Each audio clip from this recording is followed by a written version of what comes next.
Assalamualaikum warahmatullahi wabarakatuh. Perkenalkan, saya Rina Endang Sulistiawati, NIM 501312725. Saya bertugas di Min 1 Kota Balikpapan, Provinsi Kalimantan Timur.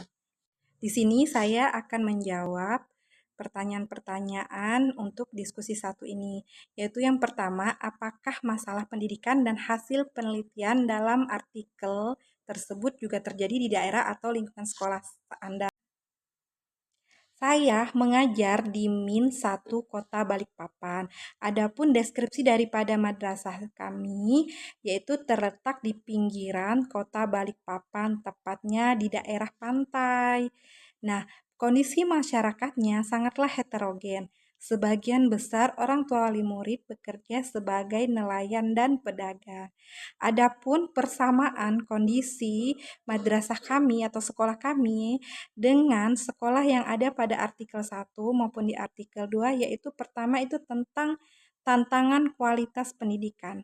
Saya yakin baik di artikel maupun di madrasah kami Min 1 Kota Balikpapan itu menghadapi tantangan dalam meningkatkan kualitas pendidikan, yang mana pastinya berupaya untuk memberikan pendidikan yang berkualitas meskipun terdapat keterbatasan sumber daya, baik itu sumber daya manusia, fasilitas, dan lain sebagainya. Persamaan yang kedua itu adalah pentingnya infrastruktur ya. Nah, baik pada artikel maupun Min 1 Kota Balikpapan itu menekankan bahwa pentingnya infrastruktur pendidikan yang memadai untuk mendukung proses belajar mengajar. Di madrasah Min 1 Kota Balikpapan itu memerlukan fasilitas yang sangat baik dalam meningkatkan kualitas pendidikan. Harapannya seperti itu. Nah, jadi di sekolah manapun saya yakin harapannya sama ya, memiliki sumber daya manusia yang baik, memiliki kualitas infrastruktur yang baik seperti bangunan yang baik, kondisi alam yang baik, suasana lingkungan sekolah yang baik, fasilitas yang baik, pengennya sama seperti itu ya. Kemudian untuk perbedaan, nah perbedaannya yang pertama secara letak geografis. Nah, di Madrasah Min 1 Kota Balikpapan yang terletak di pinggiran pantai Kota Balikpapan, ini pastinya memiliki akses yang lebih baik dibandingkan dengan daerah pedesaan yang dibahas pada artikel. Nah, hal ini juga sangat mempengaruhi kualitas pendidikan dan aksesibilitas. Nah, untuk Min 1 Kota Balikpapan itu aksesibilitas ke kota, internet, listrik, dan sebagainya itu sebenarnya sangat memadai. Sehingga tergantung dari sumber daya manusianya saja yang mampu memanfaatkan letak geografis daripada Min 1 Kota Balikpapan. Hal ini sangat berbeda dengan yang ada di artikel yang bahwasannya kesulitan akses dari dalam berbagai hal ya. Kemudian yang perbedaan kedua yaitu adalah fokus pendidikan. Nah, pada artikel tersebut fokus pendidikannya itu menekankan pada infrastruktur dan akses pendidikan yang ada di daerah pedesaan. Sedangkan kami di Min 1 Kota Balikpapan karena akses dan lainnya masih terjangkau, masih bisa, maka dan karena kami backgroundnya adalah madrasah yang di bawah naungan Kementerian Agama itu memiliki fokus pendidikan yang lebih ke pendidikan agama yang akan membentuk karakter anak sesuai dengan kurikulum yang ditetapkan oleh madrasah di bawah naungan Kementerian Agama. Begitu. Pertanyaan kedua yaitu mengenai saran untuk mengatasi isu sosial politik dan sosial budaya pendidikan. Nah, dalam hal ini untuk mengatasinya itu sangat memerlukan pendekatan yang komprehensif dan kolaboratif. Nah, berikut ini ada beberapa saran yang menurut saya itu bisa dipertimbangkan dalam mengatasi isu politik dan sosial budaya dalam pendidikan, yaitu yang pertama, peningkatan kualitas guru dengan mengadakan pelatihan berkelanjutan ataupun mentoring.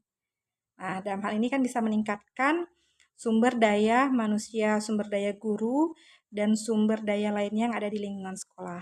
Kemudian yang kedua, adanya keterlibatan wali murid terhadap pembelajaran.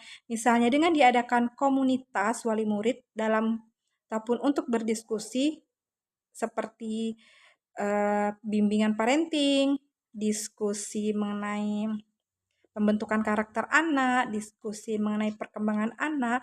Nah, itu sangatlah penting dan mereka sebagai wali murid haruslah mendukung segala kegiatan yang dapat meningkatkan kualitas pendidikan, yang dapat meningkatkan belajar anak-anak di rumah maupun di sekolah.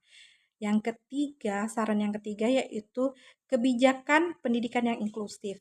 Madrasah maupun sekolah itu memastikan akses pendidikan yang adil bagi semua anak, termasuk mereka yang berasal dari latar belakang sosial ekonomi yang rendah. Selain itu, juga dapat memberikan beasiswa bagi siswa berprestasi akademik, non-akademik, maupun siswa yang kurang mampu. Nah, saran yang keempat yaitu adanya pengembangan kurikulum dan penanaman pendidikan karakter serta etika. Mengajarkan nilai-nilai multikultural dan toleransi dalam mempersiapkan anak-anak didik kita itu dalam menghadapi masyarakat yang beragam dan modern. Nah, kemudian saran yang kelima itu adalah terkait tentang pembangunan infrastruktur pendidikan. Dalam meningkatkan fasilitas pendidikan terutama di daerah terpencil, itu untuk dapat dipastikan bahwa semua siswa memiliki akses ke lingkungan belajar yang baik. Jadi ketika kita membangun suatu sekolah ataupun suatu madrasah, kita harus dapat memastikan apakah sekolah tersebut terjangkau dari masyarakat, terjangkau dari anak-anak, bisa dilalui, kemudian bisa memudahkan dalam akses-akses berbagai hal, misalnya seperti internet, listrik, seperti itu. Untuk pertanyaan ketiga yaitu kaitkan isi artikel dengan materi modul 1 BMP Studi Komparatif Pendidikan Dasar di berbagai negara. Berdasarkan artikel 1 dan artikel 2 menekankan bahwa pentingnya meningkatkan kualitas pendidikan di Indonesia itu dalam rangka mencapai Sustainable Development Goals atau dikenal dengan SDGs.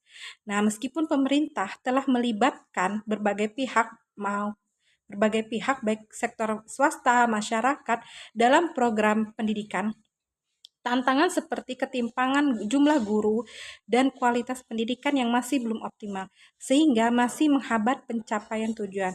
Nah, solusi yang diusulkan meliputi pengembangan profesional guru dan partisipasi aktif mereka dalam proses pendidikan. Dalam hal ini, dalam buku BMP Studi Komparatif. Menurut Parson, dalam modul BMP Studi Komparatif Pendidikan Dasar di berbagai negara, ada 4 fungsi penting yang mutlak dibutuhkan dalam suatu sistem sosial, yaitu adaptation, goal, attainment, integration, dan latency, atau yang disingkat dengan AGIL. Akan kita bahas ya, yang pertama yaitu adaptation atau disebut juga sebagai adaptasi. Pendidikan di Indonesia itu harus mampu beradaptasi dengan dinamika sosial dan kebutuhan masyarakat lokal. Misalnya, adanya penerapan SDGs sebagai pedoman dalam kurikulum untuk menyesuaikan dengan kurikulum standar internasional. Selain itu juga sebagai upaya pemerintah dalam mengatasi ketimpangan penyebaran guru. Karena biasanya guru di daerah perdesaan itu jumlahnya relatif lebih sedikit. Selain itu, pembangunan sekolah di daerah perdesaan itu biasanya juga memiliki tantangan yang lebih besar dan beberapa terkendala pada akses baik geografis, akses listrik, dan akses internet. Kemudian yang kedua, itu adalah goal attainment atau pencapaian tujuan. Nah, pendidikan bertujuan mencapai kualitas lebih baik dan memenuhi target SDGs, yaitu penguatan koordinasi antara pemerintah, sekolah, dan masyarakat. Hal ini dilakukan peningkatan kualitas guru melalui pendidikan berkelanjutan, misalnya dengan adanya program PPG atau pengembangan profesi guru. Nah, dalam hal ini, peningkatan infrastruktur dan integrasi teknologi di wilayah perdesaan dan terpencil itu juga sangat penting ya untuk mencapai tujuan pendidikan. Jadi, selain guru-guru mendapatkan pelatihan, infrastruktur juga harus ditingkatkan dalam pembangunannya. Nah, yang ketiga yaitu integration atau integrasi. Dalam hal ini, pendidikan berfungsi mengintegrasikan nilai-nilai sosial dan budaya ke dalam proses kegiatan belajar mengajar. Nah, selain itu, mengaktifkan keterlibatan masyarakat dalam pengawasan pendidikan. Yang keempat adalah latensi. Pendidikan bergantung. Yang keempat itu adalah latensi. Pendidikan bertanggung jawab atas pembentukan karakter dan nilai moral peserta didik. Misalnya, di mana peran guru sebagai pelaku utama dalam membiasakan etika dan disiplin di sekolah. Selain itu juga peningkatan fasilitas belajar yang juga akan mempengaruhi nilai akademik dan kepercayaan masyarakat dalam pengguna jasa sistem pendidikan. Itulah penjabaran dari saya mengenai diskusi 1. Bila teman-teman ingin berdiskusi lebih jauh, bisa komen di bawah video saya ya. Kurang dan lebihnya saya mohon maaf. Wassalamualaikum warahmatullahi wabarakatuh.